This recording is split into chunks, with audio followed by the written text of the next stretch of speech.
Good morning, everyone. It's a beautiful but chilly morning out here in Ireland today, and I hope you're having a fantastic day wherever you are. Or at least I hope this video can make it somewhat better. As in today's video, I'm bringing you a lot more news than I normally would be, and as you can probably tell, I'm quite happy about that, because I enjoy videos that have more of these pieces of news than less. So as usual, I'm Mysticle, and if you like this one, slap that red button down below, and let's get right into it. Okay. First things first, if you're looking to buy a Quest, now might be the right time to do it. Or if you're looking to get into the Quest ecosystem in any way, as from November 18th on, they're having a pretty darn good deal. Or as some might say, they're going back to the previous deal and adding a little bit up on top of it. From November 18th onward, for a limited time, the Quest 2 will be down by $100. I mean, basically 100, if you count in all the game deals. If you're not counting the game deals into the discount, it's only $50, which, I mean, you could say is basically the exact same price it was at before they raised the price. However, they're also adding two of the most popular games on top of that, Resident Evil 4 and Beat Saber. Let me read you more. Today, we're excited to announce that beginning November 18th, for a limited time, Resident Evil 4 will come included with new purchases of the Quest 2 in participating locations while supplies last. That's in addition to Beat Saber, included with every new purchase of a Quest 2 headset. You can snag the bundle for $349.99 or $429.99 for the 128GB and 256GB respectively. The holiday season is on the horizon, and Resident Evil 4 on the Quest 2 is the gift that keeps on giving. Rated 9 out of 10 by IGN, winner of Best VR and AR Game at the Game Awards of 2021. So this is a very long list, we're not going to continue. Basically, it's a good game, okay? That's what you need to know, and if you haven't played it yet, I certainly do recommend it. And of course, Beat Saber. I mean, I don't need to introduce that game. That game is probably one of the most popular games in VR, full stop. But anyway, there you go. If you're looking to get yourself a Quest 2 and you're pretty much set on it, you're not going to wait for the Quest 3 or any other headsets, after November 18th might just be the right time to do so, as that is a pretty damn good deal, and if I bought one now and didn't wait until the 18th, well, I'd be quite angry at myself. So yeah, there you go. That is one happy piece of news to begin the day with. Let's move on to the next one. So let's talk a bit about Among Us VR. It's been released for a few days now, and a lot of people have a lot of very positive things to say about it. It's actually a game that seems to have picked up VR a little bit once again, which is exactly what I was hoping for. And a lot of people also seem to have a lot of problems with it, specifically because apparently the game has been taken over by kids once again. I mean, nothing too surprising here, even though Meta is trying to ban children under the age of 13 from using virtual reality. That's going to take them a while, and it hasn't happened yet. That was also a very controversial thing, and a lot of people were against it and a lot of people were for it. I myself was somewhere split in the middle. I can see both sides of the story. But anyway, what I found interesting about Among Us VR is people have created adult-only servers to kind of minimize the amount of children inside their gameplay sessions, which I think is a nice kind of way for the community to segregate themselves without exactly outcasting everyone else instantly. Just an interesting little topic right there, and yeah, next piece of news. This is an interesting one. I've been playing a lot with my Quest Pro recently, and yes, for all those of you that think I didn't end up getting it, I actually did end up getting it, and all I can say is I'm now in debt, but I felt kind of indebted to the community. After all, I have a VR channel, so not getting this, I feel like we'd missed out on quite a little bit of content. But this thing keeps surprising me, and while it's good in a lot of ways, it also has a lot of problems, and it's not exactly something that would be easy to recommend, but I'm gonna have a full review on it sometime in the near future. Either way, the device seems to have a lot of things that Meta just didn't tell us about, things that seem to be hidden away in the corner, and people are now finding them. Like, for example, this thing can have a precision pinch grip. Already pretty cool, but it turns out that this part of the controller is actually a touchpad, and it's pretty damn accurate. I found this on Twitter a few days ago, but now I'm reading you an article from Upload VR. The undocumented feature was discovered by a reverse engineer enthusiast going by the name of Shiny Quagsire. He demonstrated the touchpad functionality in a short clip posted to Twitter. Valve's Index controller also has a thumbstick and a touchpad. So as you can see here by the Twitter post, apparently the Quest Pro controllers have a touchpad, but I can't find literally any documentation on it for some reason, aside from, oh, the thumb rest is pressure sensitive. And in the video going above me right now, you can actually see how accurate this thing can be. The findings beg the question, why on earth would Meta hide this? At the very minimum, it could be useful for enhanced social expression. The Touch Pro controllers also have index, finger curl, and slide sensing. Beyond this, it could also be used for scrolling menus or unique interactions with apps and games. I think it's a really cool feature, and honestly, I kind of dislike Meta for hiding this. I'm a tech enthusiast, also known as a nerd, and things like this really hype me up. This could be a really cool feature. Like, I could seriously love sliding through menus like this, and again, it could be used for some really nice social interaction. So it's just unfortunate, according to me, that Meta hid this, but maybe they'll enable it back sometime in the near future and let developers properly access it. I really hope so. Anyway, next piece of news, the Quest Pro issues, because while the Quest Pro has a lot of cool features and things hidden from us, it also has a lot of problems. I briefly mentioned this a few minutes ago, but yeah, the Quest Pro seems to have a very serious mic popping problem. I actually haven't experienced this yet, but then again, I haven't played many social games in it. I've mostly been playing Demio with my family. However, the Quest Pro's microphone has an annoying issue not present on the Quest 2. The Quest Pro has a much thinner visor than the Quest 2 because of its pancake lenses, which support smaller panels with a shorter gap to the lenses. The thinness means your mouth is much closer to the headset, and thus the microphones, compared to the Quest 2. Because of the proximity effect, the closer you are to the microphone, the more that the low frequencies will be amplified. This results in a bassy, distorted sound when air blasts from your mouth, made after certain sounds hit the microphone. These are called plosives. P sounds are the most common plosive, but it also happens with T, K, D, G, and B noises to a lesser degree.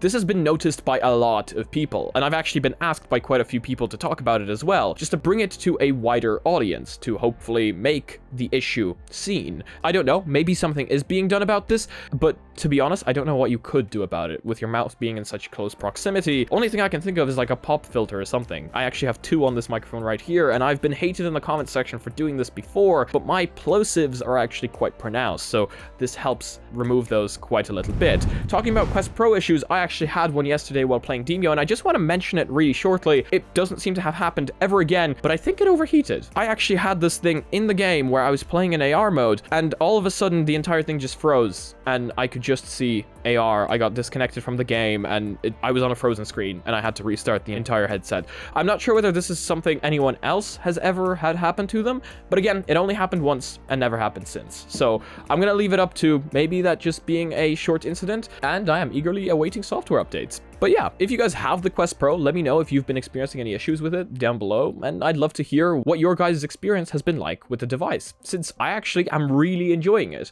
even though again, for the price, it's a difficult sell.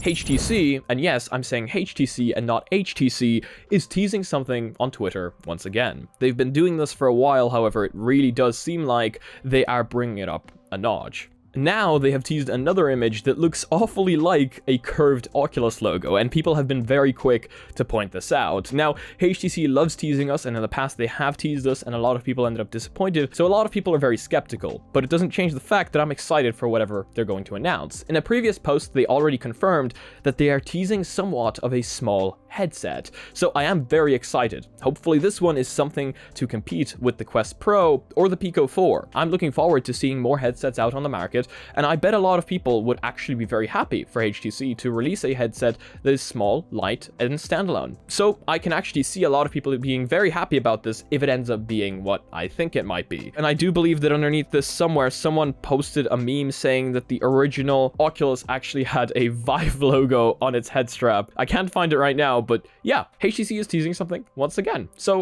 let's see what comes of it. Now, here is one that might interest some of you. The Pico 4 seems to have a higher graphical power than the Quest 2. They're using the exact same processor, the XR2, but it seems that the way Pico is running it might just be a little bit different, as Red Matter 2 reveals Pico 4's GPU performance advantage over the Quest 2. Vertical Robot announced that Red Matter 2 is coming to the Pico 4, with more than double the base resolution compared to the Quest 2, and Red Matter 2 was actually already a very beautiful game on the Quest 2. Some said it was one of the best looking games on the device. The Quest 2 has a relatively weak cooling fan, so its max GPU clock speed is slightly less than the chip's maximum supported, but the Pico 4 has a more powerful fan and larger vents, so the GPU can be clocked 20% higher than the Quest 2. Red Matter 2 takes advantage of this higher GPU clock speed to run at a higher resolution, and when rendering it at higher resolutions, aliasing becomes less apparent, and thus anti-aliasing becomes less necessary. So while the Quest 2 4 times anti-aliasing is being used, on the Pico 4 Vertical Robot claims that only 2 times aliasing is needed, also known as 2x MSAA. Further, the Pico 4's larger field of view means a more aggressive fixed foveated rendering level can be used, since the pixelation will be further from the center of the lens. So there you go. We actually now have very accurate proof that the Pico 4 can run at a more powerful clock than the Quest 2. So there's another reason that some of you might want to consider getting the Pico 4 over the Quest 2. Unfortunately, its current app library doesn't 100% compare to what the Quest 2 has, and I'll have more about that in my full review of the device. But yeah, it's something you might want to consider, but think very, very deeply about. Here's one for you if you've ever wanted to watch sports with your friends in VR. Xstadium brings sports co-watching to the Quest. Xstadium is a new app for the Quest platform that allows you and your friends to watch sports together in VR. The service launched in the United States this week on the Quest platform. The app, YBVR, promises a mixture of up to 8K, 180-degree, and 2D video content, with statistical overlays that you can toggle on and off, as well as also watching and viewing with your friends. 180-degree content available through the app at launch includes 45-minute cuts of NASCAR Cup Series races, 2 UFC Fight Pass events, LFA 141 and LFA 144, live and VOD singles and doubles matches from the All-American Cup, Team Tennis Tournament, fight cards and highlights from one championship, and archival footage from EuroLeague basketball. Xstadium promises more content in the future, including pay-per-view events and subscription-only content via authentication from their favorite leagues and networks. So I'm gonna be completely honest with you, this might come as an extreme surprise, but I don't actually watch that much sports, so I have absolutely no idea what these are, but for those of you that are interested, I'm sure this is going to be great news. I guess it's another great way of bringing that, you know, watching sports events on the couch with your friends, where they might not necessarily be in even the same country as you, and now you can do that kind of co-watching on the couch experience through VR, which is really cool. And here's another really cool thing. The VRChat Entertainment Network is coming this New Year's. The developer is looking for video submissions from the VRChat community, posted on Twitter from VRChat, exclusively for hashtag VRChat New Year's 2023, introducing the VRChat Entertainment Network. Want to make it on the big screen? Now's your time. Submit it and we'll play it during the New Year's 2023 stream, as long as you follow the rules. And in case you guys are interested and want to make it onto the VRChat big screen, I'm going to leave a link to this tweet down below where you can follow the rules and learn more about the whole project. I think we might try make it onto the big screen. We'll hop into VRChat together, record something, and send it over to them, and hopefully we'll make it. But yeah, that's something fun for the community to work on right there. And on a completely different note, I just want to mention Twitter, since we've actually had quite a few things from Twitter here right now. What on earth is happening with Twitter? I don't want to start a controversy in the comments or anything, but I find it really funny that we can now buy check marks. I mean, I can't, because apparently it's iPhone only for whatever reason. I've been posting a lot of things on Twitter, and I actually have become quite active on Twitter, and it's just something I've noticed. You can buy check marks now. It's really funny.